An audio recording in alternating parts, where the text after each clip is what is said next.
सुरक्षित आहे। बोला राऊत साहेब, राज ठाकरे असं म्हणालेले आहेत की शिवसेनेतील खरे गद्दार हे उद्धव ठाकरे। बघा, राज ठाकरे हे किती वेळा बोलणार? कास्ट सासू असाही उल्लेख। राज ठाकरे हे गेले 25 वर्ष भारतीय जनता पक्षाने दिलेलं स्क्रिप्ट वाचतात। कधी नारायण राणेचं स्क्रिप्ट वाचतात, कधी एकनाथ शिंदेनं दिलेलं स्क्रिप्ट वाचतात। तुम्ही शिवसेनेच्या बाबतीत त्यांना गांभीर्यानं घ्यायची गरज नाही।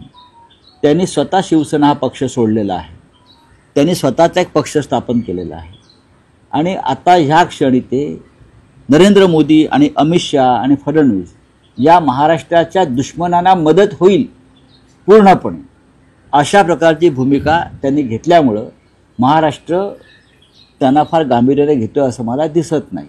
उद्धव ठाकरे नारायण राणेंनी सोडलं, छगन भुजबळ सोडले आणि एकनाथ शिंदे सोडले। उद्धव ठाकरे यांच्यामुळेच नारायण राणे मुख्यमंत्री झाले, उद्धव ठाकरे यांच्यामुळेच एकनाथ शिंदे यांना प्रथम आमदारकी मिळाली आणि मंत्रिपदे मिळत